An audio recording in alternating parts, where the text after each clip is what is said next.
ಕಾಲ್ತುಳಿತ ಇದು ಭಾರತದಲ್ಲಿ ಪ್ರಚಲಿತದಲ್ಲಿರುವ ಘಟನೆ.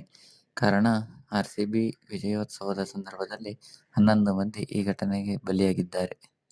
ಇದರಿಂದ ನಾವು ಹೇಗೆ ಬಚಾವಾಗಬೇಕೆಂಬುದನ್ನು ನೋಡೋಣ.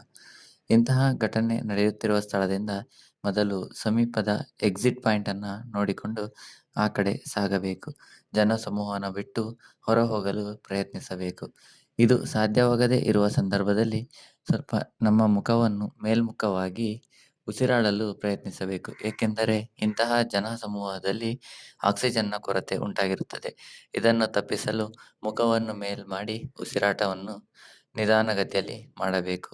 ನಂತರ ನಿಲ್ಲಲು ತುಂಬಾ ಕಷ್ಟವಾಗುತ್ತಿರುವ ಸಂದರ್ಭದಲ್ಲಿ ಏನು ಮಾಡಬೇಕೆಂಬುದನ್ನು ಇದರಲ್ಲಿ ನೋಡೋಣ.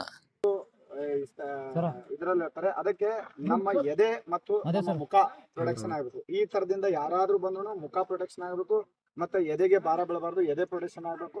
ಆರಾಮಾಗಿ ನುಗ್ಗಿದ ಕೂಡಲೇ ನಾವು ಬೀಳಬಾರ ಅನ್ನೋ ಕಾರಣದಿಂದ ಒಂದು ಕಾಲನ ಮುಂದಿಟ್ಟು ಈ ತರ ಆಕಾರದಲ್ಲಿ ನಾವು ನಿಲ್ಲಕ್ಕೆ ಕಾಲ್ ತುಳಿತ ಆಗೋಕ್ಕಿಂತ ಮುಂಚೆ ಇದು ಒಂದು ಮುನ್ನೆಚ್ಚರಿಕೆ ಕ್ರಮವಾಗಿದೆ. ನಂತರ ಇಂತಹ ಜನಸಮೂಹದಲ್ಲಿ ನಾವು ತಳ್ಳಾಟಕ್ಕೆ ಒಳಪಟ್ಟು ಕೆಳ ಬಿದ್ದಾಗ ಏನು ಮಾಡಬೇಕು ಎಂಬುದನ್ನ ಇದರಲ್ಲಿ ನೋಡೋಣ. ಎದೆ ಭಾಗ, ಪ್ರೈವೇಟ್ ಪಾರ್ಟ್ ಎಲ್ಲ ಕವರ್ ಆಗೋ ತರ ನಾವು ಈ ರೀತಿ ಕೆಳಗೆ ಬೀಳ್ಬಹುದು. ಯಾವಾಗ ನಾವು ಈ ರೀತಿ ಇರ್ತೀವಿ, ಈ ಗ್ಯಾಪ್ ಅಲ್ಲಿ ನಾವು ಆರಾಮಾಗಿ ಉಸಿರಾಡಬಹುದು. ನಮ್ಮ ಎದೆ ಸೇಫ್ ಆಗಿರುತ್ತೆ, ಪ್ರೈವೇಟ್ ಪಾರ್ಟ್ ಸೇಫ್ ಆಗಿರುತ್ತೆ. ಯಾರೋ ನಮ್ಮ ಮೇಲೆ ಬಂದು ಬಿದ್ರು ನಾವು ಯಾವುದೇ ಕಾರಣಕ್ಕೆ ನಮಗೆ ತಲೆಗೆ, ಎದೆ ಭಾಗಕ್ಕೆ ಮತ್ತು ನಮ್ಮ ಪ್ರೈವೇಟ್ ಪಾರ್ಟ್ಗೆ ಪೆಟ್ಟು ಹತ್ತಲ್ಲ. ಆವಾಗ ನಾವು ಸೇಫ್ ಆಗಿ ಏನೋ ಒಂದ್ 2 ನಿಮಿಷ ಎಲ್ಲರೂ ಬಂದ್ ಮೇಲೆ ಬಿದ್ರು ನಮ್ಗೆ ಉಸಿರಾಡಕ್ ಜಾಗ ಇರುತ್ತೆ. ಆಮೇಲೆ ನಾವು ಸೇಫ್ ಆಗಿ ಎದ್ದೇಳ್ಬಹುದು.